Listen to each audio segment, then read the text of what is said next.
तो आज हम जो है वो केमिस्ट्री में ई-कैट एम-डी-कैट के लिए जो है वो सेकेंड ईयर केमिस्ट्री के जो चैप्टर 3 है ऑर्गेनिक कंपाउंड्स, इनके एमसीक्यूज़ को डिस्कस करेंगे। चूँकि हमने इससे पहले भी लेक्चर्स ले लिए हैं इसके ऊपर, तो अब हम इसके एमसीक्यूज़ को सॉल्व कर पाएंगे प्रैक्टिसिंग के लिए।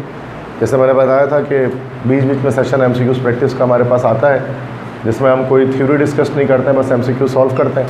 ये भी ज़रूरी है चूँकि इसको करना, सिर्फ थ्योरी पढ़ना भी ज़रूरी नहीं और सिर्फ एमसीक्यू सॉल्व करना भी ज़रूरी नहीं है, दोनों का एक साथ होना ज़रूरी है। ठीक है, तो जितना पढ़ लिया उसके लिहाज से हम एमसीक्यूज़ को सॉल्व कर लेंगे। अगरचे हमने फंक्शनल ग्रुप नहीं पढ़ा है, बट उसके बावजूद आप इसमें से मैक्सिमम एमसीक्यूज़ को सॉल्व कर पाएंगे। ठीक है, जो नहीं कर सकेंगे तो उसके बारे में हम डिटेल में डिस्कस करेंगे। तकरीबन 35 to 40 एमसीक्यूज़ हैं, जो टारगेट है आज हमारा 1 आवर में इसको हम कंप्लीट करें, चूँकि 1 आवर की टाइमिंग आज हमारे पास है केमिस्ट्री के लिए। तो फर्स्ट एमसीक्यू से स्टार्ट करेंगे आज के लेक्चर। तो ये आपके सामने जो है वो बोर्ड पर आपको एमसीक्यूज़ दिख सकता है कि विच of the following compound is not an organic compound, कि इन चारों में से, तो भले आप उसमें 10 सेकंड्स लें, कोई ऐसा मसला नहीं, 15 सेकंड्स भी ले सकते हैं। वैसे आपके पास टेस्ट में 1 मिनट का टाइम होता है, 10 सेकंड का टाइम तो नहीं होता। विच of the following compound is not an organic compound, इनमें से कौन सा कंपाउंड इन चारों में से ऑर्गेनिक नहीं है। जस्ट कैल्शियम कार्बाइड हमारे पास ऑर्गेनिक नहीं है, क्योंकि हम जानते हैं कि जो कार्बाइड्स होते हैं they are actually inorganic in nature, क्योंकि मेटल कार्बाइड्स जो हमारे पास होते हैं। ठीक है, अगरचे इसमें कन्फ्यूजन यहाँ हाइड्राजीन में भी हो सकती है, कन्फ्यूजन हाइड्राजीन में भी हो सकती है, लेकिन मैंने आपको बताया था कि hydrazine is the only organic compound which doesn't contain carbon. तो हाइड्राजीन जो है कम, हाइड्राजीन जो हमारे पास होता है, hydrazine is actually an organic compound. ठीक है, तो बहुत सारे बच्चे ना सी ऑप्शन लगाते हैं, अगर ये एमसीक्यूज़ में उन्हें देता हूँ तो वो सी ऑप्शन लगाते हैं बजाय बी ऑप्शन लगाने के, क्योंकि उनको लगता है इसमें कार्बन है, इसमें कार्बन, इसमें कार्बन, इसमें कार्बन नहीं है, तो ये होना चाहिए इनऑर्गेनिक। बट ऐसा नहीं है, ये हमारे पास ऑर्गेनिक नेचर रखता है हाइड्राजीन। ठीक है, तो कैल्शियम कार्बाइड से जो भी कार्बाइड्स होते हैं, ज़रूरी नहीं है कैल्शियम कार्बाइड हो, एल्यूमिनियम कार्बाइड या वॉटेवर कोई भी कार्बाइड, सारे के सारे इनऑर्गेनिक नेचर होते हैं। ठीक है, तो ये फर्स्ट एमसीक्यू से स्टार्ट हुआ, समझ में आ गया सबको। तो जो एक स्लाइड में मैं एक ही एमसीक्यूज़ शो करता हूँ ताकि आप उस पर डिटेल में डिस्कस करके फिर आगे बढ़ें। तो मल्टीपल एमसीक्यूज़ मैंने दिखाता आपको एक साथ। ठीक है, हाँ, अगर आपको एक क्लियर है एमसीक्यूज़ 1 तो हम 2 में जाएंगे, अगर एमसीक्यूज़ 1 समझ में नहीं आया तो उस पर 1 घंटा पूरा एमसीक्यूज़ 1 में लगा देंगे। चूँकि सिंपल सी बात है, हम रेस के घोड़े तो नहीं है जो हम दौड़ रहे हैं, हमें तो बस करना है, बस कंसेप्ट बनाना है, भले वो एक एमसीक्यूज़ में पूरा 1 घंटा लगा दूँ समझने में। ठीक है, सेकेंड एमसीक्यूज़ है, तो विच of the following structural feature is not true for isopentane. ये बताएं कि आइसोपेंटेन के लिए इन चारों में से कौन सी चीज़ सही नहीं है। तो this is quite a tough question. Isopentane की बात जब हम करते हैं, आइसोपेंटेन, आइसो का मतलब क्या होता है नॉर्मली ऑर्गेनिक केमिस्ट्री में, 1 carbon out of chain from the second last carbon, that's called isopentane. अगर मैं आइसोपेंटेन का स्ट्रक्चर बनाता हूँ तो इस तरह से बनेगा ना, CH3 फिर CH, फिर यहाँ पर CH3 आ जाएगा, फिर CH2 and CH3। This is isopentane या 2-मिथाइल ब्यूटेन भी कह सकते हैं यूपीएससी में इसको। ठीक है, अब कह रहे हैं इसको, अगर स्ट्रक्चर को देखते हुए बताओ इन चारों में से कौन सी बात गलत है, तो आप इसको आइडेंटिफाई कर सकते हैं। रॉन्ग स्टेटमेंट आइडेंटिफाई करना है ना इन चारों में से, A B C D। क्या कह रहे हैं, डी ऑप्शन कह रहे हैं, let me check it. A है, it has 3 methyl groups, yes it has 3 methyl groups. Okay, ये नहीं हो सकता answer. It has 4 carbon in sequence and 5th carbon is attached as a branch. Okay, that's also correct. It has 1 carbon to which only 1 hydrogen is attached. एक carbon सिर्फ ऐसा है जिसमें 1 hydrogen attach है, तो इसका मतलब कुछ हो ना हो यही अगर सही होगा। ठीक है, उसमें जो भी लिखा होगा, अबरा का डबरा भी इसमें लिखा होगा ना, तो ये सही होगा, क्योंकि ये शुरू का 3 तो सही नहीं है। अगर ये भी गलत है तो फिर मसला है, मतलब इसका मतलब गलत क्वेश्चन आया है। ठीक है, तो it has a carbon to which no hydrogen is bonded. इसमें ऐसा कार्बन भी जिसमें कोई हाइड्रोजन जुड़ा ही नहीं है, तो बिल्कुल ऐसा नहीं। ठीक है, तो ये हमारे पास कहलाता है। अच्छा, आइसो का एक ये मिसाल है ना, एक इसमें एक ऐसी मैं एक्सेप्शन बता रहा हूँ, इसमें फंसते बच्चे पता है आइसो ऑक्टेन में। आइसो ऑक्टेन जो होता है ना, अब आइसो ऑक्टेन आपसे मुराद, आप इससे क्या मुराद लेंगे कि टोटल 8 कार्बन होंगे और सेकंड लास्ट से एक बाहर होगा, तो वो आइसो ऑक्टेन होगा। बट आइसो ऑक्टेन का स्ट्रक्चर थोड़ा अलग किस्म का होता है। तो आइसो का एक मतलब ये भी होता है alternate structure of a compound, that is iso. तो ये एक और एक मीनिंग होती है आइसो की कि अगर कोई एक कंपाउंड है उसका कोई अल्टरनेटिव स्ट्रक्चर फेमस आ रहा है तो दैट इज़ कॉल्ड आइसो। जैसे कि 2,2,4 ट्राइमिथाइल 1 2 3 4 5। आपको पता है पेट्रोलियम की जब रिफॉर्मिंग की जाती है ना तो वो उसमें ऑक्टेन इसमें कन्वर्ट होता है रिफॉर्मिंग के बाद। After the reforming is done come, so after the reforming is done so octane is converted into this compound, है ना। So this is 2,2,4 tri methyl pentane. अच्छा, इस स्ट्रक्चर को भी हम लोग आइसो ऑक्टेन कहते हैं। अगरचे आइसो में मुराद एक carbon out of the chain होता है, इसमें 3 carbon out of the chain आ रहे हैं, but still it is called iso octane because it is famous by this name. ठीक है, तो आइसो ऑक्टेन का स्ट्रक्चर जो है ना थोड़ा सा डिफरेंट होता है, मतलब जो आपके जहन में आ रहा है वैसा नहीं होता है जैसे हमने आइसो पेंटेन बनाया है। ठीक है, वो 2 मिथाइल हेप्टेन नहीं होगा वो। तो कभी आपने देखा होगा अक्सर आइसो ऑक्टेन लिखा होता है कि भाई जब पेट्रोलियम की रिफॉर्मिंग की जाती है तो एन ऑक्टेन को हम आइसो ऑक्टेन में कन्वर्ट करते हैं। अब आइसो ऑक्टेन का स्ट्रक्चर ऐसे बनाया जाता है। तो आइसो का एक मतलब ये भी होता है alternative structure of a compound, अगर कोई पॉसिबल है तो आइसो लगा देते हैं। ठीक है, तो ये डिफरेंट डेफिनेशन आइसो।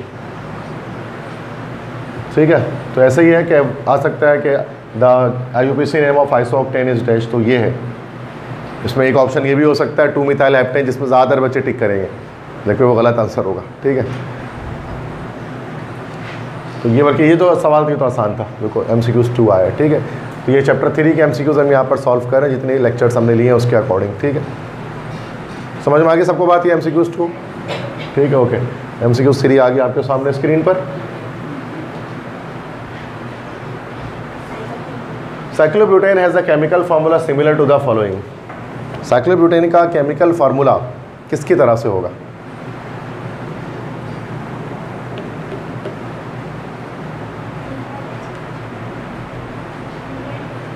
यस, इसको दो तरह से देख सकते हैं। एक तो हमें जस्ट एक नॉलेज ले लेते हैं। ठीक है, नॉलेज की बात करेंगे तो हमें ये पता होना चाहिए कि जो साइक्लो अल्केन्स है ना, साइक्लो अल्केन एंड अल्कीन, ये दोनों जो है ना वो आपस में आइसोमर्स होते हैं। साइक्लो अल्केन्स और अल्कीन आइसोमर्स होते हैं, क्योंकि दोनों का जनरल फार्मूला हमारे पास सेम आता है। They both have same general formula, that is CnH2n। तो ये एक नॉलेज है जो हमें पता होनी चाहिए। ठीक है, अब हम इसको चेक कर लेते हैं कि साइक्लोब्यूटेन जो होता है हमारे पास क्या होगा। साइक्लोब्यूटेन का स्ट्रक्चर इस तरह से होगा, CH2 CH2 CH2 और ये CH2, यही होगा साइक्लोब्यूटेन। तो अगर इसका फार्मूला निकालेंगे so this will be C4H8। तो this is the formula of cyclobutane. अब C4H8 इनमें से किसका फार्मूला हो सकता है? ब्यूटीन का होता है C4H8, ब्यूटेन का होता है C4H10, ब्यूटाइलिन। ब्यूटाइलिन असल में हम लोग कहते हैं ब्यूटाइन को। यस, ऐसे एसिटाइलिन होता है ना, वैसे ब्यूटाइलिन होता है। ठीक है, तो ये हमारा हो जाएगा C4H6, पेंटेन होता है C5H12। जाहिर सी बात है इसका आंसर हमारे पास क्या आएगा, इसका मतलब ए ऑप्शन आएगा ब्यूटीन, क्योंकि साइक्लोब्यूटेन का जो फॉर्मूला है वो ब्यूटीन की तरह से होता है, इसलिए एक दूसरे के आइसोमर्स होते हैं।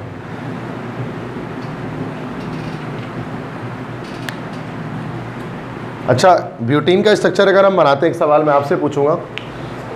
ब्यूटीन जो है ना, जैसे कि ब्यूटीन का स्ट्रक्चर जब हम बनाए तो ये हो जाएगा, जैसे कि CH2 double bond CH2 CH3, ये है ना ब्यूटीन। ये साइक्लोब्यूटेन है और ये ब्यूटीन है। ओके, तो ये दोनों स्ट्रक्चर जो आपको दिख रहे हैं ये आइसोमर्स हैं। कौन सा आइसोमर है, क्या आप मुझे बता सकते हैं? अगर आपको दो ऑप्शन दिया जाए, चेन आइसोमर और functional group isomer.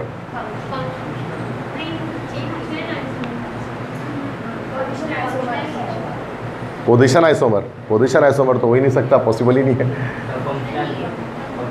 Functional group isomer है, जो दोनों में अलग अलग फंक्शनल ग्रुप अटैच्ड है।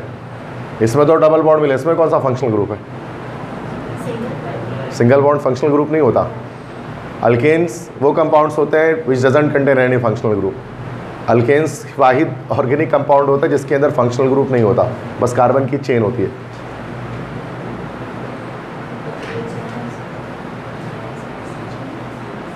चेन आइसोमर लेकिन एक कंपाउंड में रहते हुए करते हैं, तो ये तो कंपाउंड चेंज हो जा रहा है।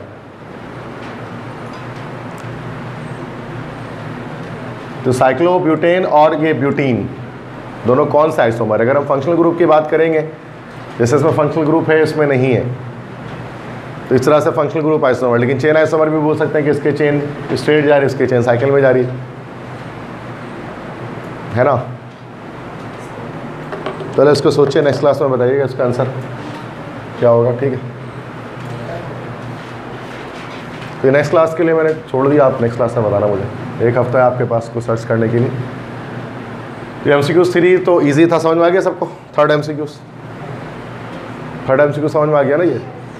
तो ये जो पेपर में आते हैं वो तो जो बोर्ड पे आपको दिख रहा है, बाकी मैं एक्स्ट्रा सवाल जो कर रहा था वो ऐसे नॉलेज टेस्ट करने के लिए करता हूँ, ज़रूरी नहीं है कि वो आ जाए आपके टेस्ट में। ओके, नेक्स्ट है, which of the following statements does not relate to naphthalene and anthracene? Naphthalene और एंथ्रासीन से कौन सी चीज़ रिलेट नहीं करती? अब देखो, नैप्थलीन और एंथ्रासीन ये हमारे पास जो है वो पॉलीसाइक्लिक कंपाउंड्स हमारे पास होते हैं, they have multiple benzene ring attached. Naphthalene का स्ट्रक्चर अगर कभी आपने देखा है, it is like that, 2 benzene ring एक साथ अटैच होता है ना, पता है? This is called naphthalene. Anthracene में क्या होता है? एंथ्रासीन में there are 3 benzene rings which are attached together, यही होता है एंथ्रासीन। अब आप इसमें बताइए कि क्या चीज़ रॉन्ग स्टेटमेंट है? Which one is a wrong statement among these 4 options? B option, B option you are saying first, B option wrong statement है, गलत जवाब। They are aromatic, A option ना इसका मतलब है, yes they are aromatic, that's why they are not alicyclic. Alicyclic में कभी भी बेंजीन रिंग नहीं होता, यहाँ तो आपको बेंजीन रिंग दिख रही है सारी है। बेंजीन रिंग जब आ गया तो 100% वो कंपाउंड हमारा एरोमेटिक हो गया, ठीक है। अब वो भले सिंगल हो, डबल हो, ट्रिपल हो, कितना भी बेंजीन रिंग हो, तो नैप्थलीन एंथ्रासीन दोनों में बेंजीन रिंग हमें दिखते हैं, कॉमन नेम से ये मशहूर कंपाउंड्स हैं, ठीक है। बाकी इसमें लिखा हुआ they may contain more than 1 benzene ring system, ये भी सही बात है। Naphthalene contains 2 benzene ring, while anthracene contains 3 benzene ring, that's also correct. Clear है, समझ में आ गई बात? तो मसला नेक्स्ट MCQs 5 पे बढ़ रहे हैं, ये देखें। The compound in which carbon of benzene ring is substituted by nitrogen is called dash. Yes? Pyridine. Yes, this is not amine, this is pyridine. कह रहे हैं कि वो कंपाउंड जिसमें बेंजीन रिंग का जो कार्बन है ना वो एक नाइट्रोजन से सब्स्टिट्यूट हो जाए। तो ये हमारे बताया था ना मैंने पिछली क्लास में, ये हमारे पास, यस ये हमारे पास बेंजीन रिंग है ना भाई, इस बेंजीन रिंग का एक कार्बन नाइट्रोजन से सब्स्टिट्यूट करना है, तो उसका मतलब यहाँ पर ये हमें जो है वो एक हेट्रोसाइक्लिक कंपाउंड हमें बनाना है। तो यहाँ पर इधर पे हटा के यहाँ पर एन लगा देंगे ना, तो this compound is called pyridine, ये पायरिडीन कहलाता है। अमाइन कहाँ से? अमाइन तो ये होता है RNH2, उसमें तो बेंजीन रिंग होता ही नहीं है अमाइन के अंदर। तो पिक्रिक एसिड बनता है, पिक्रिक एसिड वो NO2 लगता है पिक्रिक एसिड में, ठीक है, वो 2,4,6 ट्राइनाइट्रोफिनॉल होता है वो। हाँ, अमाइन बन सकता है, मतलब अगर ऊपर अगर आप NH2 को कन्वर्ट करेंगे ऐसे करके, अगर यहाँ पर आप NH2 लगा देंगे तो ये एक अलग कंपाउंड बन जाएगा, दिस इज कॉल्ड एनेलीन। तो ये एनेलीन कहलाएगा हमारे पास, तो ये एक अलग कंपाउंड है। यहाँ पर बेंजीन रिंग के कार्बन को सब्स्टिट्यूट करने कहा जा रहा है, मतलब बेंजीन रिंग के साथ NH2 अटैच नहीं करने कहा जा रहा है नाइट्रोजन को, ठीक है। तो यहाँ पर ये पायरिडीन बनेगा हमारे पास, जो हेट्रोसाइक्लिक कंपाउंड की वाहिद एग्जाम्पल है जो हम याद करते हैं। तो है तो बहुत सारे, हम यही यूज़ करते हैं। इस पे आते हैं, which of the following is example of heterocyclic compound? तो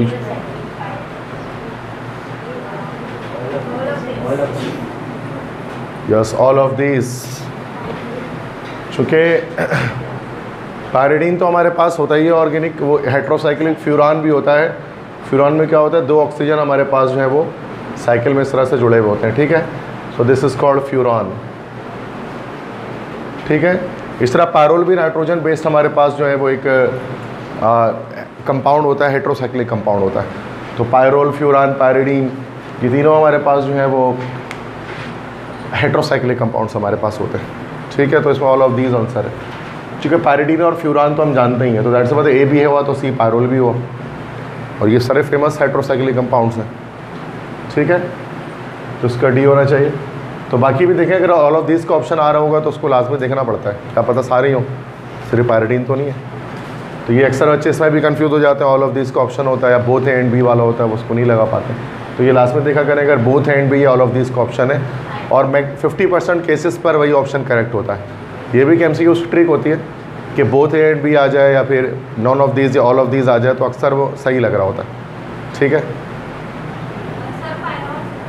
यस, नाइट्रोजन बेस्ड होता है, इसमें भी नाइट्रोजन लगा होता है हेट्रोसाइक्लिक के अंदर। ठीक है,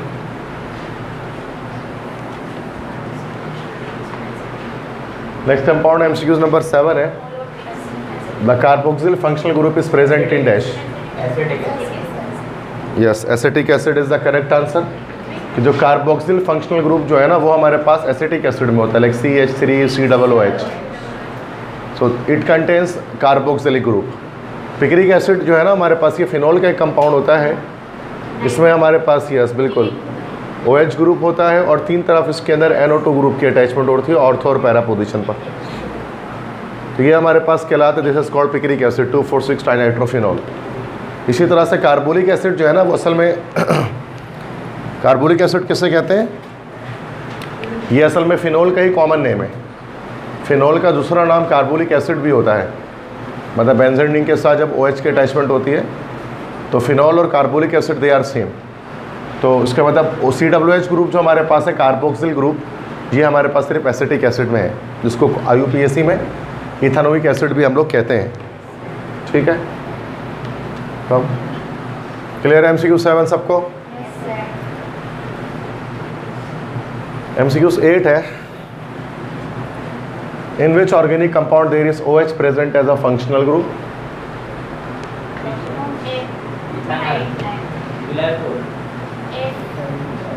Yes, इथाइलिन ग्लाइकोल। यस, देखो OH ग्रुप जो है ना, जो हमारे पास ओल एंड में आ रहा होता है, वैसे ये भी हमारा कॉमन सेंस है बिल्कुल। ग्लाइकोल्स किसे कहा जाता है?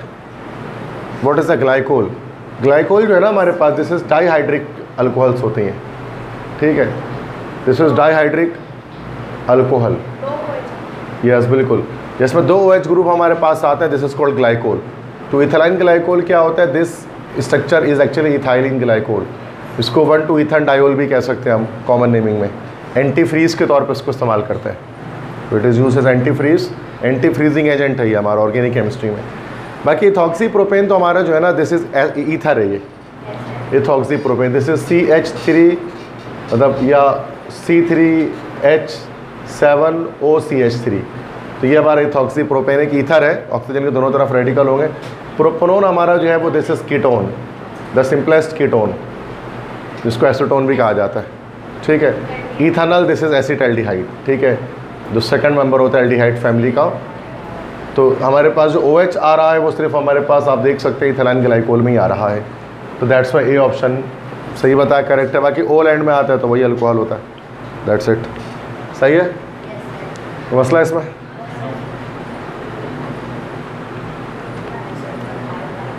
MCQ 9 है, the isomer of di ethyl ether is dash. इन चारों में से बताइए डाई इथाइल ईथर का आइसोमर कौन सा होगा?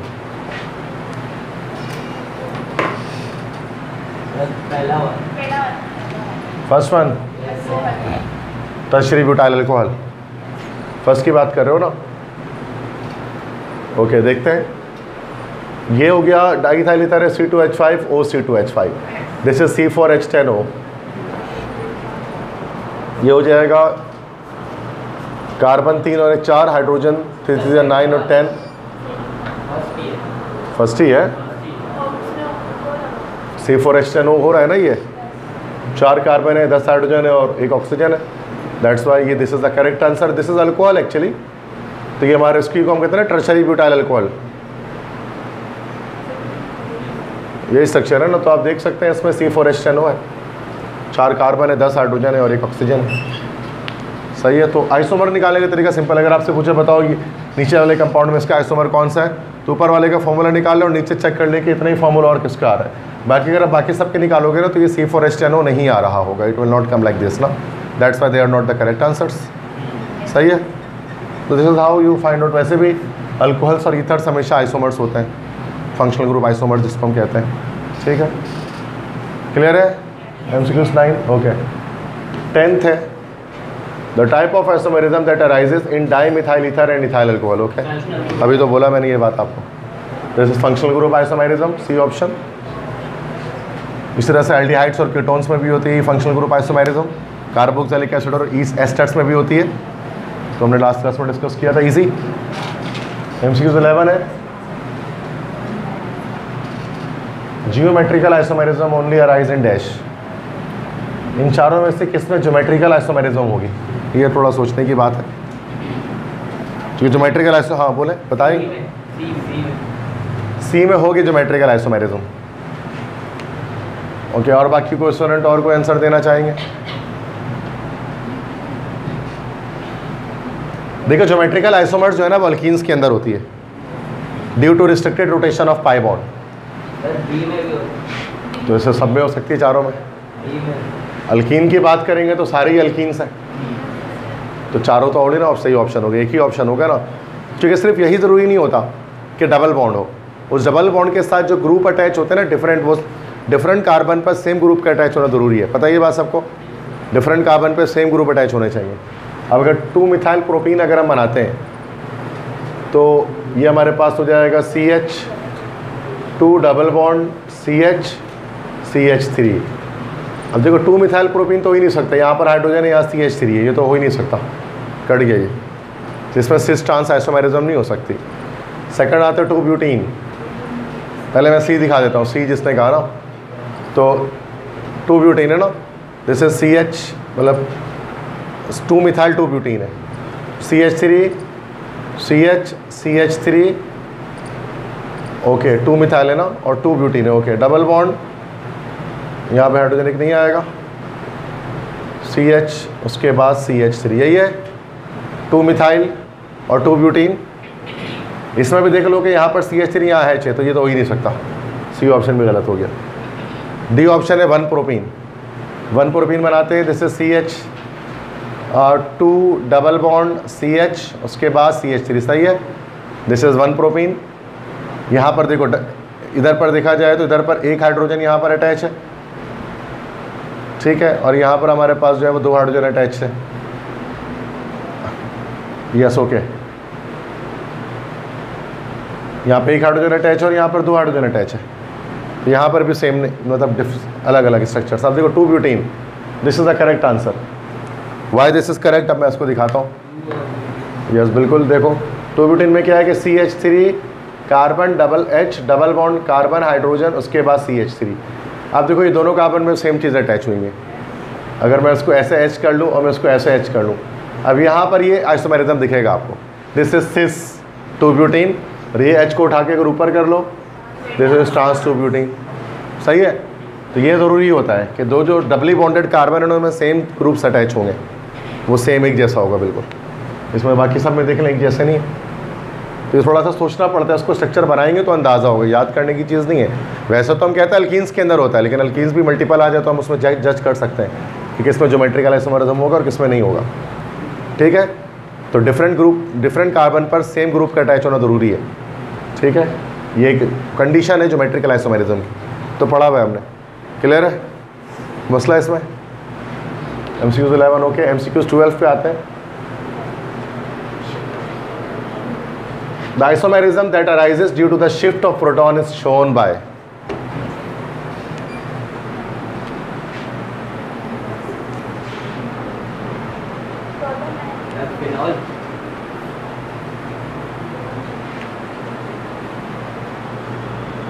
नहीं, तुक्का नहीं मार सकते। देखो इसको हम कहते हैं टोटोमेरिज्म।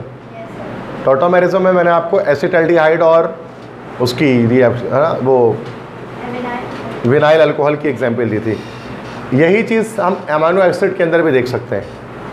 अमीनो एसिड पता है किससे कहते हैं?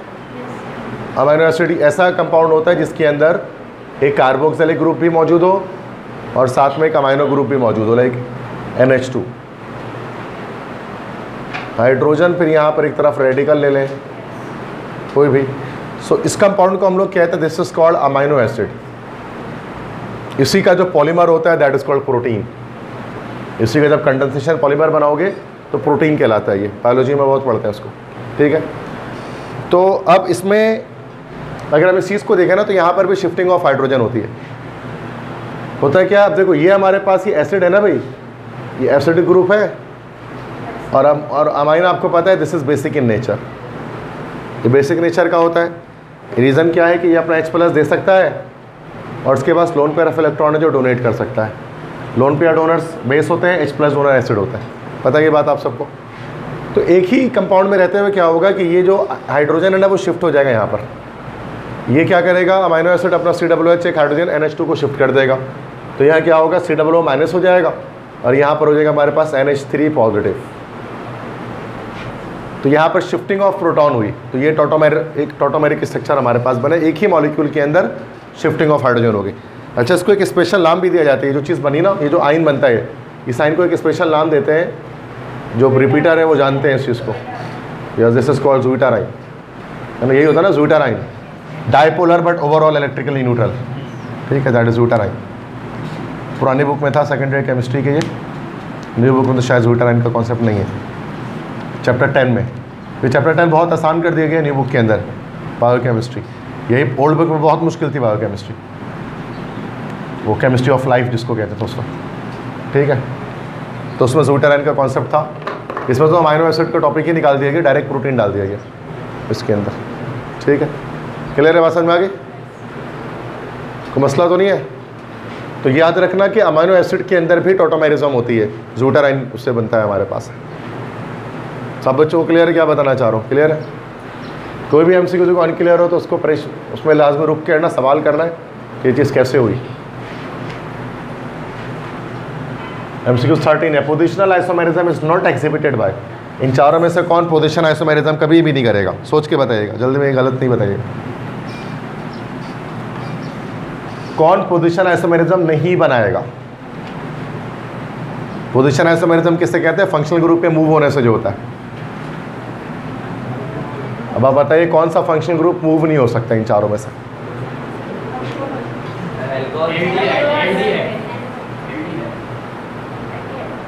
Yes, aldehyde, that's the correct answer. Alcohol का तो आप मूव कर सकते हैं, ये लो, ये OH ये रहा 1 प्रोपेनॉल, ये लो 2 प्रोपेनॉल, कहानी खत्म हो गई इसकी। कीटोन से ही मूव कर सकते हैं, ये 4 कार्बन लो, बल्कि नहीं 5 कार्बन ले लो, दैट्स 2 पेंटानोन, 5 कार्बन ले लो, दैट्स 3 पेंटानोन। मूव हो रहा है। हेलो अल्केन्स में अल्काइल हैलाइड्स मूव कर सकते हैं आराम से, 1 क्लोरोप्रोपेन 2 क्लोरोप्रोपेन। एल्डिहाइड में क्या होता है कि हमेशा किनारे पे चिपका होता है इसका एल्डिहाइड का। जैसे 4 कार्बन अगर हमने ले लिया ना, अब इसका ग्रुप फंक्शनल ग्रुप कोने पे ही चिपका रहेगा, फर्स्ट कार्बन पे। एल्डिहाइड कभी बीच में आपको नहीं दिखेगा, हमेशा कोने पे दिखेगा। यही होता है ना aldehyde group, C+OH। That's why aldehydes में पोजिशन आइसोमर नहीं बन सकते। हाँ, फंक्शनल ग्रुप आइसोमर बनाता है ये कीटोन्स के साथ, सही है, बट पोजिशन आइसोमेरिज्म नहीं बनता है इसके अंदर। बस समझ में आ रही है कॉन्सेप्ट क्या है कि पोजिशन आइसोमेरिज्म का क्या मतलब होता है कि जब हम फंक्शनल ग्रुप की पोजीशन को चेंज करके नए नए कंपाउंड बनाएं एक ही फॉर्मूले पर।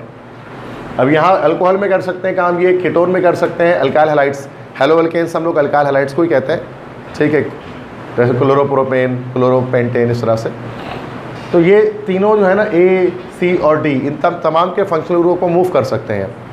लेकिन एल्डिहाइड जो है ना, अगर आपको कोई एक फार्मूला दे दिया जाए एल्डिहाइड का, उस पर आप उसके डिफरेंट पोजीशन आइसोमेरिज्म नहीं बना सकते, क्योंकि आप तो या तो आप राइट किनारे पर लगाओगे एल्डिहाइड को, या तो लेफ्ट किनारे पर लगाओगे, दोनों सूरतों में फर्स्ट कार्बन पे अटैच होगा। बात समझ में आ रही क्या बता रहा हूँ? एल्डिहाइड बीच में कभी भी नहीं आ सकता। ईथर में लग सकता है, ईथर तो लग ही सकता है, ईथर निकार्ब वो भी नहीं लग सकता। जैसा अब ईथर है ना, ईथर ये देखो OCH3 यहाँ लगा दिया, that's 1 methoxy propane and that's 2 methoxy propane,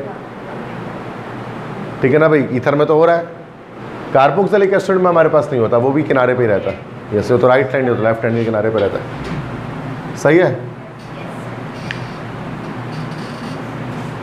बात समझ में आई नहीं आई? समझ में? जिसको नहीं समझ में आई वो लास्ट में मुझे बताएगा, ताकि मैं उसको अलग अलग एग्जाम्पल देकर शो कर सकूँ, ठीक है। वैसे इतने मुश्किल MCQs नहीं है, ये वही MCQs हैं जो इस MD कैट लेवल के हैं, कैट लेवल के जो आते हैं, ठीक है, और आसानी होते हैं जो आते हैं। हाँ, बाकी आप बोलोगे कि सर बहुत मुश्किल कराएं, तो रेड स्पॉट की लेक्चर है मेरे पास, मतलब आप कभी या आप बोलो क्लास में करा दूंगा। तो रेड स्पॉट जो हमारे पास होती है लेवल्स की, मैंने प्लेलिस्ट बनाई हुई है रेड स्पॉट के नाम से। कुछ लेक्चर डाले, बहुत ज़्यादा नहीं है, लेकिन they are so much tough MCQ। जो A लेवल्स वाले कर रहे होते हैं उसको सॉल्व, तो वो आपके लिए होता भी नहीं। आगा खान के लिए जो टेस्ट दे रहे हैं या फिर जो और सेट वगैरह का टेस्ट दे रहे हैं उनके लिए होता है वो, लाइक अब्रोड जाने के लिए। तो ये आप लोगों के लिए तो है भी नहीं। तो ऐसे ही, लेकिन वो टफ लेवल की होता है, उनको कहा जाता है मुश्किल MCQs। वो MTCAT लेवल के है ही नहीं। तो कुछ के ऊपर एप्टीट्यूड में उसके नाम पर ना भाई रेड स्पॉट के MCQs कराते हैं ताकि मुश्किल लगे, तो वो बच्चे थोड़ा और परेशान हो जाते हैं। तो रेड स्पॉट जबकि करने की नीड नहीं होती है, कोई ज़रूरत नहीं है इतना हाई फाई MCQs करने की, आपको आते ही नहीं है, क्या ज़रूरत है। ठीक है, हाँ क्लास का एक बच्चा 2 बच्चा शायद कर भी रहे उसको, लेकिन मेजॉरिटी तो नहीं कर पाएगी ना, तो फ़ायदा तो नहीं है। ऐसा इम्पॉसिबल टेस्ट कभी भी नहीं बनता है, आसान बनता है। और अब मुश्किल पढ़ के जाते हैं तो आसान हमसे होता नहीं, ये मसला। चलो MCQs 14। The molecule which does not have any functional group, अभी बताया मैंने आपको। यस बिल्कुल, जो अल्केन्स हमारे पास होते हैं, अल्केन्स के अंदर फंक्शनल ग्रुप नहीं होता, बाकी इन सब में फंक्शनल ग्रुप आपको दिखेगा। अल्केन्स में जो फंक्शनल ग्रुप एब्सेंट होता है, हाइड्रोजन उसका फंक्शनल ग्रुप नहीं होता है। ठीक है, पसंद में आ गया सबको। MCQs 15 है। Ali is asked to draw the structure of the molecule which does not exhibit structural isomerism, which of the following is the correct option he should draw. Ali को कहा गया कि एक ऐसा मॉलिक्यूल का स्ट्रक्चर बनाए जिसमें स्ट्रक्चरल आइसोमेरिज्म होगा ही नहीं। तो बताओ इन चारों में से वो कौन सा मॉलिक्यूल बनाएगा जिसका स्ट्रक्चरल आइसोमेरिज्म नहीं बनेगा? सोच के बताइए, बोलिए।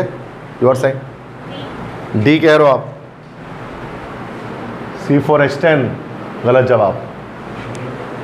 डी तो अभी लो, 1 सेकंड में आपके सामने बनाता हूं मैं, ये लो बन गया N-ब्यूटेन आइसोब्यूटेन, गलत जवाब। C3H8 यस, इसका स्ट्रक्चरल आइसोमर हमारे पास नहीं बन सकता ना, C3H8 3 कार्बन है, अब इसका आइसो थोड़ी ना बना सकते तो, सही है। बाकी इसका भी बन जाएगा और इसका भी बन जाएगा स्ट्रक्चरल आइसोमर। तो आपने डी क्या सोच कर बोला?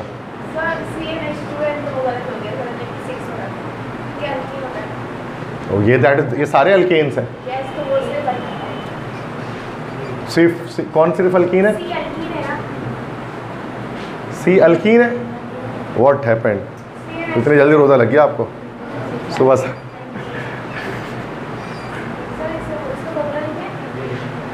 C3H8 फॉर्मूला लिखो, फॉर्मूला लिखा हुआ है बेटा ये। ओके, C3H6 होगा भाई। अल्कीन में वो डबल होता है कार्बन, दैट्स इट। कार्बन का डबल हाइड्रोजन है, ये तो पक्का डबल नहीं है ना, डबल से ज़्यादा ही है तो अल्कीन है। सही है, क्लियर है? ये तो आपको आनंद बिल्कुल देखते साथ समझ में आ जाना चाहिए कि अल्केन है, अल्कीन अल्काइन है। ठीक है, ओके। होता है सम टाइम, थोड़ा प्रैक्टिस करेंगे तो हो जाएगा। MCQ 16 पे आते हैं।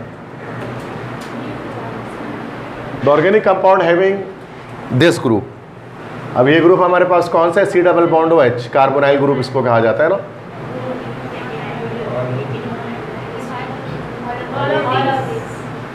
यस, ऑल ऑफ दिस, बिल्कुल सही जवाब।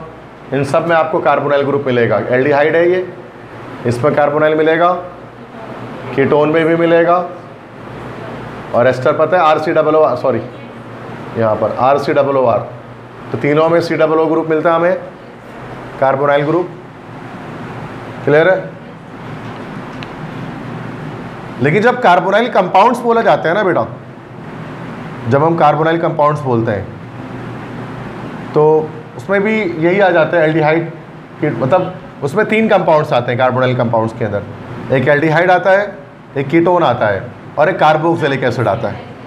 बाकी और कोई नहीं आते हैं। फिर आते हैं कार्बोक्सिलिक एसिड के डेरिवेटिव्स, उनमें एस्टर्स आ जाएंगे, एसिड हलाइड्स आ जाएंगे, अमाइड्स आ जाएंगे, ये सब आ जाते हैं, एसिड एनाइड्राइड आ जाते हैं। तो कार्बोनाइल कंपाउंड सिर्फ 3 होते हैं, है ना, एक एल्डिहाइड होता है, कीटोन होता है, और एक कार्बोक्सिलिक एसिड होता है। तब न्यू बुक के अंदर कार्बोनाइल कंपाउंड के नाम से 2 चैप्टर है, चैप्टर 8, चैप्टर 9।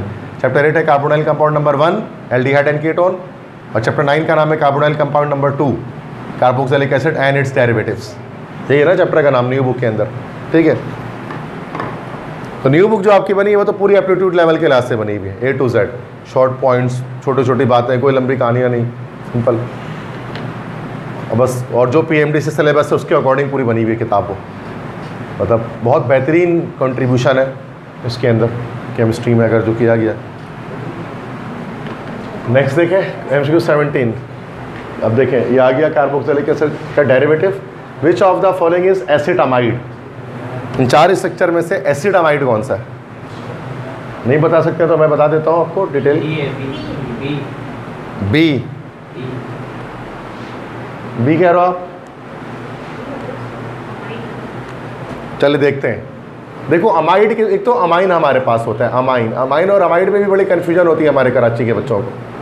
अमाइन होता है RNH2, दिस इज अमाइन, और एक होता है amide, this is RC double bond ONH2, this is called amide. ठीक है।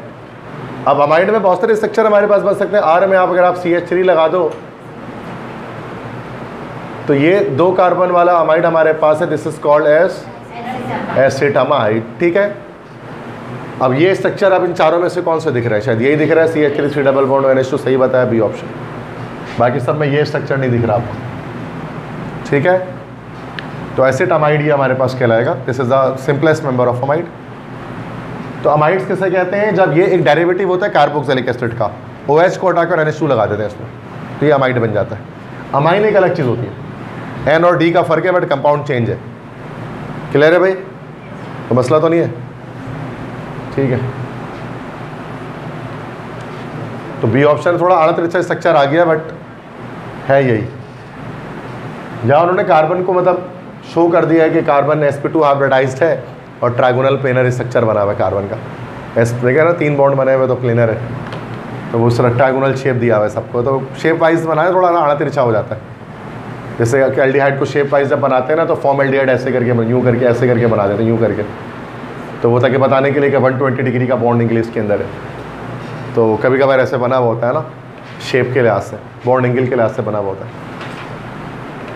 नेक्स्ट क्वेश्चन है,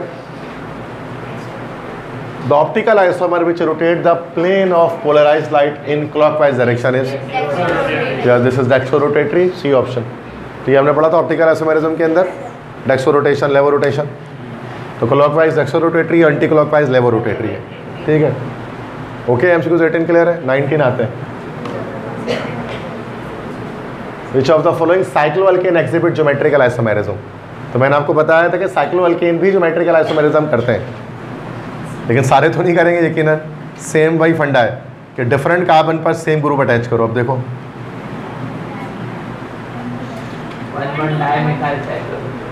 गलत जवाब। ए बी सी बोलो ना। यस सी, यस बिल्कुल इस तरह से बनेगा ना ये। This is 1,2 dimethyl cyclopropane, this is okay, this is cis form, या नीचे कर दो ट्रांसफॉर्म बन जाएगी। Okay, C option correct. Clear है ये बात? तो बताया था पिछली क्लास में ज्योमेट्रिकल आइसोमेरिज्म में। तो मसला, तो डिफरेंट ग्रुप पे सेम, डिफरेंट कार्बन पे सेम ग्रुप का अटैच होना ज़रूरी है, ये कंडीशन होती है। लेकिन उसके लिए साइक्लो अल्केन हो या फिर अल्कीन हो या अल्काइन हो, बट अल्केन्स में तो कर लो तो नहीं होने वाला है ना भाई।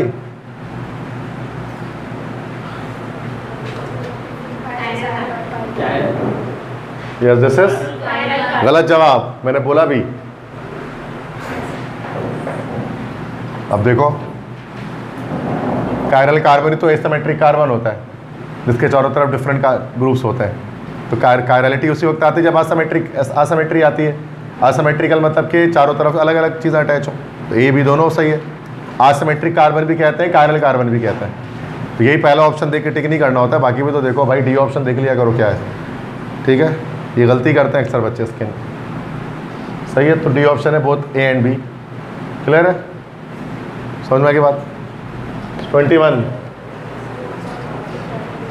विच of the following is true about the optical isomerism of tartaric acid. अच्छा, ये थोड़ा सा मुश्किल MCQ है, ये डायरेक्ट नहीं कर सकते आप। इसके लिए मैं आपको पहले एक चीज़ आपको दिखाता हूँ, अगले स्लाइड पे मैंने बना दिया है कि optical isomerism of tartaric acid. Tartaric acid क्या होता है? This is the structure of tartaric acid. तो जो यहाँ पर आपको दिख रहा है, इधर पर एक कार्बन है, इधर पर एक कार्बन है, ये हमारे पास टार्टरिक एसिड होता है। टार्टरी भी जिसको हम लोग कहते हैं ना, लाइक जो खटाई वगैरह बनाने में डालते हैं। ठीक है, वाइट कलर का पाउडर होता है खट्टा जैसा, इमली पाउडर भी बोलते हैं जिसको। तो इमली में भी यही होता है, टार्टरिक एसिड होता है, उसकी खटास उसी की वजह से होती है। तो टार्टरिक एसिड असल में कार्बोक्सिलिक एसिड होता है, डाई कार्बोक्सिलिक होता है। ये इस तरह से स्ट्रक्चर होता है, 2 COOH ग्रुप्स अटैच होता है। इसमें 2 एसिमेट्रिक कार्बन या 2 कायरल कार्बन होते हैं। ये भी कायरल कार्बन आपको दिख रहा है और ये भी कायरल कार्बन दिख रहा है, क्योंकि डिफरेंट डिफरेंट ग्रुप्स अटैच हुआ है दोनों। तो इसके अंदर पहली बात तो 2 असिमेट्रिक कार्बन होते हैं। अगली बात 4 फॉर्म टार्टरिक एसिड के नोन है।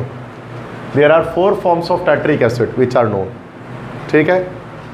अच्छा, एक बात समझ जाइएगा कि अभी जो मैंने अभी आपको मॉडल पेपर वगैरह भी आया हुआ था ना सेकंड ईयर का, न्यू बुक के लिहाज से, जो न्यू फ्रेश स्टूडेंट्स हैं, तो उनका तो मॉडल पेपर केमिस्ट्री का जो आया था तो वो इजी था, उसके अंदर चीज़ें उसको मैंने सॉल्व करके फिर दिया भी था उसको शायद स्टूडेंट्स को। ठीक है, काफ़ी।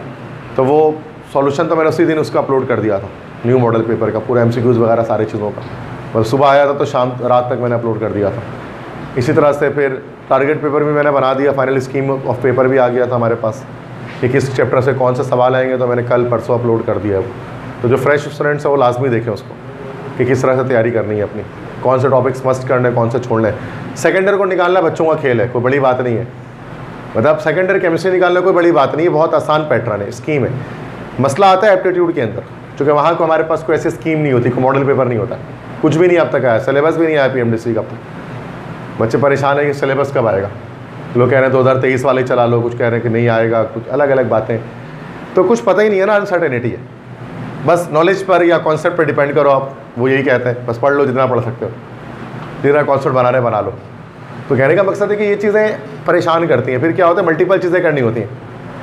अब जैसे हमारा एक सवाल आया था मॉडल पेपर में न्यू, जो मैं बता रहा हूँ 5वां या 3rd MCQs था कि how many optical isomers of this compound are possible, और एक स्ट्रक्चर दिया हुआ था मॉडल पेपर, अगर आपने देखा है सेकेंड ईयर का न्यू। अब वो बच्चे बहुत सारे कंफ्यूज हो गए उसके अंदर कि ऑप्टिकल आइसोमर क्या नहीं। तो वो उसमें 2 ऑप्टिकल आइसोमर थे, D और L2 उसका ऑप्शन था। तो वो आसान एक क्वेश्चन था, कोई मुश्किल नहीं था। लेकिन अब जब यही इसमें हम आते हैं एप्टीट्यूड के अंदर, तो देखो इस तरह डिफिकल्ट ये MCQs भी एक आया हुआ है, मतलब घूमे फिर क्या आ जाता है, 2 असिमेट्रिक कार्बन, ये तो हमें दिख रहा है, एक बात समझ में आ गई। उसके बाद 4 फॉर्म्स टार्टरिक एसिड के नोन है, 4 तरह से स्ट्रक्चर इसका बनता है। 2 of them are optically active and 2 are optically inactive. अगर जिसमें कायरल कार्बन है लेकिन इसके 4 फॉर्म्स बनते हैं, लेकिन 2 ऑप्टिकली एक्टिव होते हैं और 2 ऑप्टिकली इनएक्टिव होता है। अब जैसे देखो, अब ये जो 2 फॉर्म्स हैं ना इसके, ये ऑप्टिकली एक्टिव फॉर्म्स हैं, ये वाली फॉर्म भी, ये वाली फॉर्म भी। ठीक है, एक D वाली फॉर्म है हमारे पास और एक L वाली फॉर्म है, एक्सो रोटेटरी और लेवो रोटेटरी। अब देखो बेटा यहाँ पर आ जाओ, तो यहाँ पे भी तो आप बोल सकते हैं कि सर ये देखिए ये कायरल कार्बन है ना भाई, कायरल कार्बन, तो यहाँ पे भी होनी चाहिए, बट यहाँ पर नहीं हो रहा। इनको हम लोग कहते हैं दिस आर कॉल्ड मीजो, ये मीजो फॉर्म्स कहलाती हैं। अगर आप इसको फेडरल बोर्ड से पढ़ोगे या पंजाब बोर्ड से, तो इनको मीजो फॉर्म्स कहा जाता है। ठीक है, मीजो फॉर्म्स किससे कहते हैं, जो मिरर इमेज होते हैं एक दूसरे के ना। मिरर इमेज जो होता है ना, कभी भी उनका ऑप्टिकल आइसोमर नहीं बनता, भले उसमें कायरल कार्बन क्यों ना। जरा देखो, POS होता है प्लेन ऑफ सिमेट्री। अगर हम इस मॉलिक्यूल को बीच से यहाँ से काट देंगे तो जैसा ऊपर है वैसे ही नीचे एग्जैक्ट है, बिल्कुल एग्जैक्ट सेम स्ट्रक्चर है। इस तरह से उसको बीच में काटो, सुपर इम्पोसिबल है, मीन्स के जो स्ट्रक्चर ऊपर है वैसे बिल्कुल नीचे है, मिरर इमेज बनी भी है। इनको हम लोग क्या, these are called meso forms. और मीजो फॉर्म्स जो है ना वो ऑप्टिकल इनएक्टिव होते हैं, उनका ऑप्टिकल आइसोमर नहीं बनता, ये प्लेन पोलराइज्ड लाइट को रोटेट नहीं कर सकते। तो वैसे टार्टरिक एसिड के 4 फॉर्म्स होते हैं, लेकिन 2 ही फॉर्म जो है ना वो ऑप्टिकल एक्टिव होते हैं और 2 फॉर्म ऑप्टिकल इनएक्टिव होते हैं। तो ये 2 फॉर्म है D और L वाले, जिसमें प्लेन ऑफ सिमेट्री आपको नहीं दिख रही, लेकिन इसमें दिख रही है, तो ये मीजो फॉर्म्स कहलाते हैं। समझ में आ गई बात? जितना को मुश्किल नहीं है, बस समझने वाली बात है। ये फेडरल बोर्ड के टोटल ओवरऑल, इस इन बोर्ड में इसका तस्करा नहीं है, ना न्यू बुक में ना ओल्ड बुक में। ठीक है, अब आ जाते हैं MCQ समझ लेते हैं। अब समझ में आ जाएगा, आप आराम से जवाब दे दोगे। वापस आते हैं, ठीक, सॉरी, ओके, MCQ 21 पे हम थे। अब जरा देखिए, बताइए which of the following is true about the optical isomerism of tartaric acid? All of these. It contains 2 asymmetric carbon atoms. Okay. It exhibits mesoform having plane of symmetry. बिल्कुल सही। mesoform of tartaric acid is optically inactive. देखो जब ये मैंने आगे समझाया तो वरना बहुत मुश्किल MCQ था। ये क्या लिखा है सर, mesoform और तो फलाना टिमकाना, तो थोड़ा सा समझना पड़ता है, इतना मुश्किल नहीं है। सही है, के पास पेपर में आया हुआ है, दैट्स वाई आप याद रखें उसको। ठीक है, टार्टरिक एसिड को मसला तो नहीं है। अच्छा देखो बेटा, ये आप लोग ये स्ट्रक्चर्स देख रहे हैं ना, तो ये चीज़ें हैं, ये तो आप लिख भी रहे हैं तो ओके। बाकी ये रिकॉर्डिंग भी चल रही है, यूट्यूब पे अपलोड हो जाएगी और आप जो फिजिकल स्टूडेंट्स बैठे हैं आपके लिए, आपको पता है जो PDF आप जो रिक्वायर करोगे आपको वो मिल जाएगा, ठीक है। मतलब जो आउटसाइडर्स होते हैं वो उनके तो चार्जेस अप्लाई कर रहा होता है मैं उनके ऊपर, ठीक है, जितने भी आउटसाइडर होते हैं। लेकिन जो अपने फिजिकल स्टूडेंट होते हैं आपके लिए सारे PDF फ्री ऑफ कॉस्ट होते हैं। मतलब जो भी मेरे स्लाइड्स हैं आपको ऐसे मिल जाएंगे, जो भी आप मांगेंगे, ठीक है। इसलिए कि मसला पेड करने का रीज़न ये होता है ना कि टाइम नहीं होता। मेन मसला है कि टाइम का इशू है, ताकि ऐसे अगर मैं कर दूंगा तो हर कोई मेरे पास अपने लिए टाइम नहीं बचेगा। इसके लिए मैंने वो रखा हुआ था कि कम से कम स्टूडेंट्स ही आए जो कि रिक्वेस्ट करें, ज़्यादा नहीं करें, ठीक है। लेकिन आप लोग जाहिर सी बात है कम होते हो तो आपको भेज ही देता हूँ। लेकिन ऐसे आउटसाइडर में थाउजेंड्स ऑफ स्टूडेंट्स आते हैं डेली बेसिस पर, कुछ ना कुछ रिक्वेस्ट कर रहे होते हैं PDF के लिए, तो उस हवाले से, ठीक है। अब उनको लगता है कि हम वाहिद है जो सर को SMS कर रहे हैं या WhatsApp कर रहे हैं, बट ये इनकी भूल होती है, ठीक है। ऐसा कुछ नहीं, चूँकि जाहिर सी बात है बहुत बच्चे करते हैं। फिर केमिस्ट्री जानकर आप सबके लिए बना होता, सिर्फ एक बच्चे के लिए ना बना होता। ओके, MCQ 21 हो गया हमारे पास। Okay, 22 N-propyl alcohol and isopropyl alcohol are compounds having same molecular formula but different dash. Easy. Position of functional, बिल्कुल सही। N-propyl alcohol से मुराद क्या है? This is N-propyl alcohol, carbon straight chain में। और isopropyl alcohol किसे कहते हैं? दिस इज isopropyl alcohol, तो पोजिशन आइसोमर है, तो N-propyl alcohol ही हम लोग कहते हैं 1-propanol को, पता है सबको। और isopropyl alcohol हमारे पास होता है 2-propanol या propan-2-ol। तो क्या है ये? पोजिशन आइसोमर से, ठीक है, क्लियर है। तो ये N कहलाता है, ये आइसो कहलाता है। सेकंड कार्बन से अटैच हो तो आइसो है, फर्स्ट से अटैच हो तो N है। फिर क्लियर है को बस बुलाओ। अच्छा, यहाँ पर भी आइसो की दूसरी डेफिनेशन लग रही है, मैं आपको बताऊँ मजे की बात। तो यह आइसो की वो डेफिनेशन नहीं, आइसो हम क्या कहते हैं? सेकंड लास्ट से एक बाहर, यहाँ का बाहर, यहाँ तो दोनों चेन के अंदर है। देख लो, अगर आप देखोगे तो मैं आपको परेशान कर देता हूँ अभी। ये देखो, सारे चेन में, सारे चेन में, तो आइसो कहाँ से हुई? हाँ हुआ, मतलब नहीं हुआ ना चेन से बाहर। स्ट्रेट चेन नहीं है ये, और दूसरी भी स्ट्रेट चेन है ना भाई? नहीं है स्ट्रेट चेन, कार्बन की चेन स्ट्रेट है। आइसो हम लोग क्या पढ़ते हैं? एक कार्बन जब सेकंड लास्ट से बाहर हो तो आइसो, यही पढ़ते हैं, इसमें तो नहीं है। तो यह आइसो का वही डेफिनेशन जो आइसो ऑक्टेन में मैंने बताई थी कि प्रोपाइल अल्कोहल के दो फॉर्म्स होते हैं, एक ये फॉर्म और एक को N फॉर्म कहते हैं, एक को आइसो फॉर्म कहते हैं। बस इसमें आइसो की वो डेफिनेशन नहीं लग रही है सेकंड लास्ट से एक बाहर जो है, वरना तो फेल हो जाएगा। तभी बहुत बच्चे कंफ्यूज हो जाते हैं कि आइसो कैसे है जो सारा चेन में आ रहा है, सेकंड कार्बन पे अटैच। मतलब एक अल्टरनेट फॉर्म ऑफ स्ट्रक्चर है, बस इस तरह से समझेंगे, ठीक है, क्लियर है। क्योंकि मैं भी बड़ा कंफ्यूज होता था कि भाई ये आइसो कैसा है भाई। आइसो में तो अब जैसे आइसो ब्यूटेन में कार्बन बाहर करते हैं, तो कोई बाहर ही नहीं है, तो दोनों ही N में है, सीधे कार्बन में।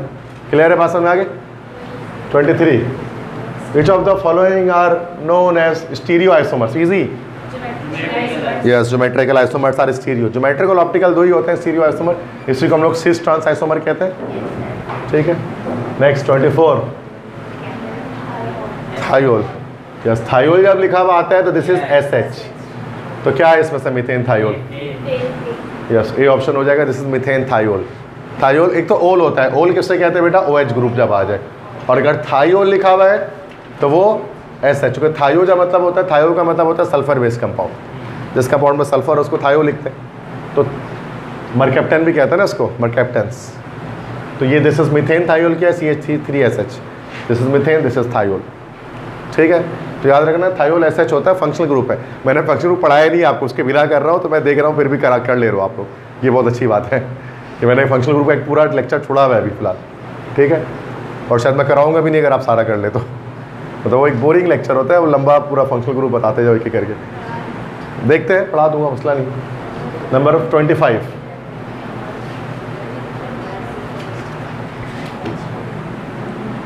The number of ether metamers represented by general formula this. इस पर कितने आप ईथर बना सकते हैं इस फॉर्मूले पर मेटामर्स के थ्रू? मेटामेरिज्म पता है, ऑक्सीजन के दोनों तरफ रेडिकल चेंज करते हुए। दो बना सकते हैं,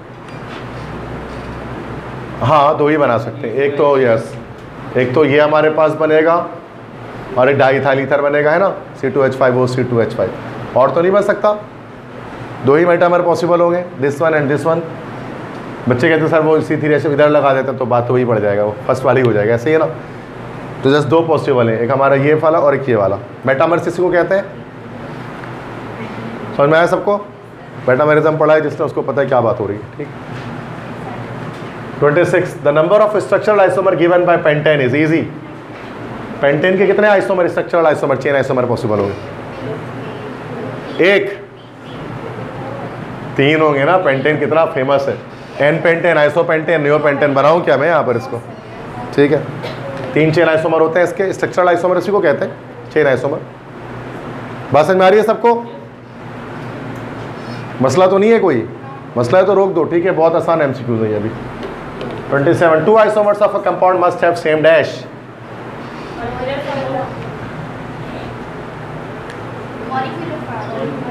ए बी सी डी, बस ये बोलो। 2 isomers of a compound must have same A, तो स्ट्रक्चरल फॉर्मूला भी सेम हो गया तो कंपाउंड ही वही हो गया। Yes yes, molecular formula same होता है, बस केमिकल प्रॉपर्टी भी अलग अलग होती है आइसोमर्स की, ठीक है। फिजिकल प्रॉपर्टी तो स्ट्रक्चरल फार्मूला सेम कैसे हो सकता है? स्ट्रक्चरल सेम हो गया तो कंपाउंड ही वही हो गया फिर, क्योंकि मॉलिक्यूलर भी सेम हो गया। स्ट्रक्चर अगर 2 कंपाउंड का सेम है तो वो एक ही कंपाउंड है असल में, अलग अलग कंपाउंड थोड़ी ना है। बस समझ में नहीं आ रही है? तो मॉलिक्यूलर फार्मूला सेम होता है, स्ट्रक्चरल फार्मूला डिफरेंट होता है। ये डेफिनेशन होती है आइसोमेरिज्म की, तो हमने पढ़ी है। क्लियर है? मसला तो नहीं है ना कोई? देखो मेरा एक अलग लेवल है अंडरस्टैंडिंग का, तो मैं कभी कभार बोल देता हूँ कि समझ में आके क्लियर है, फिर आगे बढ़, अरे भाई आप बताओगे कि सर मुझे नहीं आया। मुझे कभी कभार पता ही लग रहा होता है कि बच्चे को नहीं समझ में आ रहा है, क्योंकि मेरे लिहाज से वो चीज़ बहुत आसान होती है, बट क्या पता स्टूडेंट के लिहाज से नहीं हो। आप मुझे बताएंगे ना कि सर ये चीज़ ये बताइए, नहीं समझ में आ रहा, क्योंकि और जैसे जैसे मैं पढ़ाते जाता हूँ, साल बढ़ते जा रहे हैं ना, ये मसले मेरे अंदर आते जा रहे हैं। तभी हम कहते हैं कि जो बड़े जो प्रोफेसर वगैरह होते हैं वो क्यों सही नहीं पढ़ा पाते, क्योंकि उनको लग रहा होता है बच्चा सब समझ रहा है अपने नॉलेज के लिहाज से वो पढ़ा रहे होते हैं। ये मसाइल क्रिएट होते हैं, ये आहिस्ता आहिस्ता एक्सपीरियंस जब बढ़ते रहते हैं ना तो ये मसाइल आते हैं। तो आप मुझे लाजमी बोलोगे कि सर ये मुझे समझ में नहीं आया, क्योंकि मुझे पता है मैं पहले बहुत ज़्यादा पढ़ाता था डिटेल में, और अब डिटेल में कम रखता हूँ डिटेलिंग। तो आप मुझे बताओगे कि सर डिटेलिंग में इसको बताएं, ठीक है, कोई चीज़। 28 a similarity between optical isomerism and geometrical isomerism is dash. Optical और ज्योमेट्रिकल के बीच क्या चीज़ सिमिलर है इन चारों में से? बहुत आसान है, special arrangement. Okay, double bond नहीं, क्योंकि ऑप्टिकल आइसोमर में डबल बॉन्ड तो होता ही नहीं है सिर्फ, और ज्योमेट्रिकल में डबल बॉन्ड होता है, पता है ना भाई? इसमें तो sp3, ऑप्टिकल में तो sp3 हाइब्रिडाइज कार्बन होना चाहिए, कायरल कार्बन में। कायरल कार्बन तो ज्योमेट्रिकल में कॉन्सेप्ट ही नहीं आया, कायरल कार्बन का ऑप्टिकल में होता है। ऑल ऑफ दिस हो ही नहीं सकता था, फिर तो सही हो गया स्पेटियल अरेंजमेंट कि बॉन्ड पैटर्न सेम होता है, लेकिन स्पेटियल अरेंजमेंट जो होती है ना वो डिफरेंट होती है। राइट पे लगा होता है, कभी लेफ्ट पे लगा होता है, तो वो दोनों में बॉन्ड, ऑप्टिकल आइसोमेरिज्म में और ज्योमेट्रिकल दोनों में बॉन्ड पैटर्न सेम होता है, लेकिन सिर्फ जो है ना बॉन्ड इधर उधर, राइट लेफ्ट ऊपर नीचे ऐसा हो रहा होता है, एक ही कार्बन पे रहते हुए, तो इसी को स्पेटियल अरेंजमेंट कहते हैं। होता है ना, ये चीज़ कॉमन है दोनों में, तभी तो स्टीरियो आइसोमर है ये। स्टीरियो का मतलब यही होता है, वरना स्ट्रक्चरल बन जाते हैं, बॉन्ड पैटर्न नहीं चेंज हो जाता। तो क्लियर है? ठीक है। तो कॉन्सेप्चुअली देखो, हमने इस चीज़ को पढ़ा है, तो कॉन्सेप्चुअली मैं आपको बता भी रहा होता हूँ, कोई रट्टी रटाई डेफिनेशन नहीं याद रखते, बस कॉन्सेप्ट ये है, तो बस ऐसे ही। The molecular formula C5H12 contains how many isomeric alkane? बहुत आसान है, तो अभी क्या 3 होता है, बिल्कुल सही। ये हमारा पेंटेन है, तो पेंटेन में 3 एन आइसोनियो, दैट्स इट। रिपीट हो गया एमसीक्यूज, क्लियर है? 30 विच of the following is independent of the functional group? Yes, chain isomerism में फंक्शनल ग्रुप नहीं होता, ये अल्केन्स वगैरह की निकालते हैं ना, तो उसमें फंक्शनल ग्रुप नहीं होता, तो डायरेक्टली हम कर रहे होते हैं, ठीक है। बाकी इसमें पोजीशन आइसोमेरिज्म में फंक्शनल ग्रुप होना ज़रूरी है, तभी तो पोजीशन आगे पीछे करेंगे। इस फंक्शनल ग्रुप आइसोमेरिज्म में भी फंक्शनल ग्रुप होगा, तभी तो फंक्शनल ग्रुप आइसोमेरिज्म होगा। बस समझ में आ गई? तो मसला तो नहीं है। 31 the hydrocarbon which can not be considered for alicyclic class of hydrocarbon. बहुत आसान है एमसीक्यू, तो थोड़ा सा दियो, जल्दी जवाब नहीं देना। कौन सा एलिसाइक्लिक हाइड्रोकार्बन नहीं हो सकता इनमें से? बहुत आसान है। एलिसाइक्लिक किसे कहते हैं पता है ना भाई? Cyclic compound. ए ऑप्शन, मतलब sorry B option,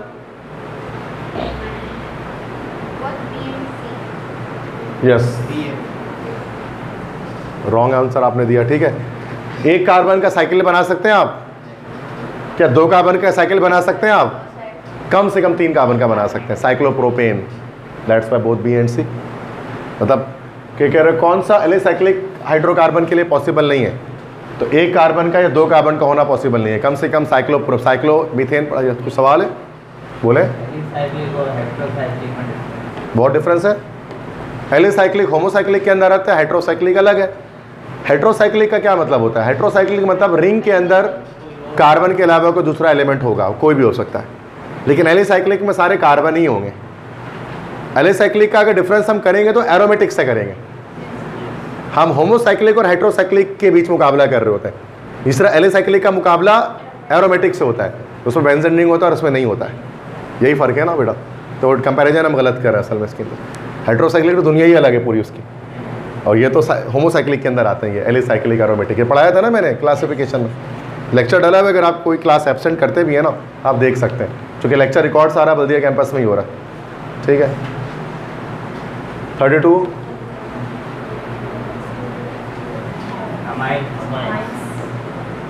no oxygen atom, बिल्कुल सही। अमाइंस में नहीं होता, this is RnH2, there is no oxygen, बाकी इन सभी में ऑक्सीजन मिलेगा आपको, easy. 33 Friedrich Wohler rejected the vital force theory by heating ammonium cyanate. Okay, this is NH4CnO, यही होता ना अमोनियम साइनेट, उसने उसको हीट किया था, क्या बना था? Urea, the first organic compound. Urea का IUPAC नेम, ये यूरिया होता है ना। NED में आता है ये सवाल, NED के सॉफ्टवेयर में ये सवाल डला हुआ है और हर बच्चे का आता है, the IUPAC name of urea is dash. नहीं, ये बुक में ही नहीं हमारे, this is carbamide, this is IUPAC, carbamide कहते हैं इसको। यूरिया तो कॉमन है, ये NED में आता है, MD कैट में नहीं आता। ठीक है, NH4Cl, तो अमोनियम साइनेट। ठीक है, तो अमोनियम साइनेट को हीट किया था, बना था यूरिया। ठीक है, अच्छा, वाइटल फोर्स थ्योरी किसने पेश की थी? फ्रेडरिक वोहलर ने। क्या हो गया, उसने रिजेक्ट किया था इसको। VFT किसने पेश किया था, बताइए साइंटिस्ट का नाम।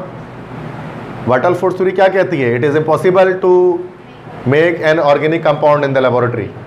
किसने दिया था ये लॉ? VFT, बताएगा कोई नाम? VFT was given by dash, नहीं पता किसी को? ओके, बर्जीलियस, J बर्जीलियस, सुना होगा ना नाम। तो बर्जीलियस ने दिया था, इसी को फिर फ्रेडरिक वोहलर जो जर्मन केमिस्ट था उसने उसको 1828 में उसने उसको रिजेक्ट किया था by producing urea in the laboratory. पता है ना, ये तो हिस्ट्री ऑफ ऑर्गेनिक केमिस्ट्री। ठीक है, तो ये मैंने बताया नहीं, हिस्ट्री आपको बेसिक सी बात थी, आई थिंक सेकेंड ईयर में पढ़ लेते हैं, दैट्स व्हाई यू नो। ठीक है, which of the following tautomers are tautomers to each other? Easy, ये तो एग्जाम्पल मैंने दी थी आपको। Yes, vinyl alcohol and acetaldehyde, all of these नहीं हो सकता, नहीं। ठीक है, ethanol acetaldehyde, no. Yes, vinyl alcohol and acetaldehyde यही है, क्योंकि बस टॉटोमर्स में दो ही याद रखते हैं, एक ये वाला और एक जो मैंने आपको बताया था ना पीछे, अमाइनो एसिड, बस ये दो ही याद रखें, दो टॉटोमर्स होते हैं। और टॉटोमेरिज्म ये अनस्टेबिलिटी की वजह से होता है, ये आप चेक नहीं कर पाएंगे किसी मॉलिक्यूल में कि टॉटोमर बनेगा कि नहीं बनेगा, वो स्टेबिलिटी होती है उसकी कि वो अनस्टेबल हो तो स्टेबल हो जाएगा। ठीक है, 35 the following compound belongs to which class of the organic compound? ये जो कंपाउंड का स्ट्रक्चर दिख रहा है, बताइए ये क्या है इन चारों में से? अल्कोहल है, ईथर है, एस्टर है, सल्फोन्स है, क्या है? सोचिए। यस, ईस्टर कुछ नहीं होता, एस्टर होता है। एस्टर, ओके, एस्टर है ये, चेक करते हैं आप। एस्टर कह रहे हैं RCOOR, यस एस्टर है। इसको आप इस तरह से लिखेंगे तो शायद ज़्यादा आसानी से समझ में आएगा आपको।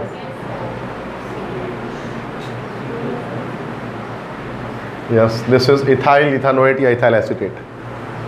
सही ना, यही चीज़ है ना भैया, वो बस वही है कि कार्बन को उस तरह से बना दिया गया इसमें। फिर सक्षा आड़ तिरछा कर सकते हैं, सीधा कर लो तो आपको पता लग जाएगा एस्टर है। RCOOR, यही होता है ना एस्टर, RCOOR। क्लियर है? कोई मसला तो नहीं है? कुछ मसला है? Any issues? Anyone? Okay, 30, yes, issue तो नहीं है ना कोई? 36 fructose is the fruit sugar and belongs to the following class of organic compounds.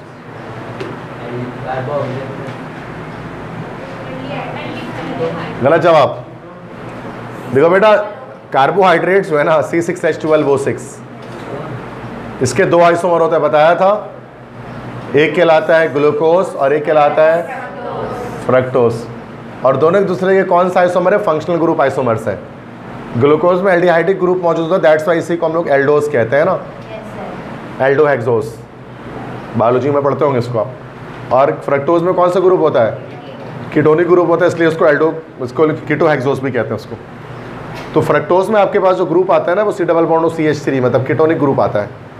तो ये हमारे पास फ्रक्टोज जो है वो असल में कीटोन होता है। चैप्टर 10 नहीं पढ़ा अभी शायद आप लोगों ने ना, बायोकेमिस्ट्री नहीं पढ़ी अभी, दैट्स वाई आप थोड़ा शायद नहीं जानते इस बारे में। बायोकेमिस्ट्री पढ़ेंगे तो समझ लेंगे। मैंने लेक्चर सारे चैप्टर 13 तक अपलोड किए हुए हैं ना यूट्यूब पर, तो आप चाहो तो रिवर्स से आप ऑर्डर पे देख भी सकते हो। मतलब इसको ऐसे ही बता रहा हूँ कि अगर आपको जल्दी तैयारी कंप्लीट करनी है तो, क्योंकि वाहिद है मैंने ही कंप्लीट यूट्यूब पे डाले, मैं अभी तक किसी ने कंप्लीट लेक्चर नहीं डाले। 13 तक सबसे जल्दी कोर्स कंप्लीट किया है मैंने ऑल ओवर कराची। इसमें यही है कि आप देख सकते हैं रिवर्स ऑर्डर से। स्पेक्ट्रोस्कोपी हो गया, चूँकि आखिरी के चैप्टर थोड़े से रटने वाले ज़्यादा है, ठीक है, और इतना इंपॉर्टेंट भी नहीं है। मैंने उसमें बताया था स्कीम के अंदर, MCQs के लिए भी कर लेंगे तो काम बन जाएगा। शुरू के चैप्टर ज़्यादा इंपॉर्टेंट है सेकेंड ईयर के पॉइंट ऑफ व्यू से। सही है। MCQ 36 समझ में आया सबको? 37, Which of the following class of compounds are isomers of alkene? बहुत आसान है, कि अभी क्लास के शुरू में बता चुका हूँ मैं। ये अल्कीन का आइसोमर हमारे पास साइक्लोअल्केन होता है। तो इसमें बताए साइक्लोअल्केन क्या होगा इन चारों में से? बहुत आसान है, ABCD बोलो बस, ABCD बोले, ABCD बोले। गलत जवाब, C होना चाहिए ना यार। एलिसाइक्लिक तो साइक्लो ये है ना, अभी एलिसाइक्लिक तो है ये, लेकिन सैचुरेटेड है ना। अनसैचुरेटेड कहाँ से आ गया? अनसैचुरेटेड क्या होती है? जिसमें पाई बॉन्ड होता है, डबल बॉन्ड, सिंगल बॉन्ड है ना सिर्फ। तो alicyclic saturated hydrocarbon, why unsaturated? मतलब साइक्लोअल्केन्स सैचुरेटेड होते हैं भाई, अनसैचुरेटेड थोड़ी ना होता है। तो ये साइक्लोअल्केन्स कह सकते हैं, और ये साइक्लोअल्केन्स और साइक्लोअल्काइंस है। ये एलिसाइक्लिक में सारे आते हैं, बताया था ना, साइक्लोअल्केन, साइक्लोअल्केन, साइक्लोअल्काइन। तो साइक्लोअल्केन होता है बस, वो सैचुरेटेड होता है। अगरचे हम सैचुरेटेड अनसैचुरेटेड बोलते हैं वहाँ पर एलिफेटिक के अंदर, लेकिन वो यहाँ पर भी हो सकता है। लेकिन यहाँ पहले से इतनी कॉम्प्लेक्स चल रही होती है ना, मतलब तो हम उसमें सैचुरेटेड अनसैचुरेटेड की बात नहीं करते, लेकिन हो सकता है। अच्छा, एरोमेटिक की बात की जाए तो वो हमेशा सैचुरेटेड होता है, एरोमेटिक। बिल्कुल, अच्छा, वही तो कह रहा हूँ, फॉर्मूला इधर से देख लिया ना आपने, ठीक। कोई मसला? इजी है। हाँ, हमेशा सैचुरेटेड होंगे, स्टेबल होंगे ना। असल में ये मसला बेंजीन के साथ रहता है, ये हम पढ़ेंगे चैप्टर 5 ना, अभी तो हमने स्टार्ट ही नहीं किया। तो बेंजीन के साथ ये मसला रहता है कि बेंजीन, अभी बच्चे भी बहुत सारे मुझे व्हाट्सएप करते हैं कि सर ये बेंजीन का क्या मसला है। देखो बेंजीन जो है ना, बेंजीन एक अलग बिहेवियर है ना बेंजीन का। बेंजीन का असल में डुअल बिहेवियर होता है।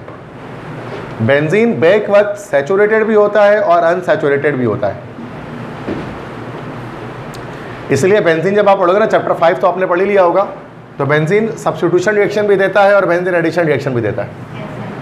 अनसैचुरेटेड क्यों है? चूंकि पाई बॉन्ड है, अनसैचुरेटेड है नॉर्मल कंडीशन पे, लेकिन ये सैचुरेटेड है।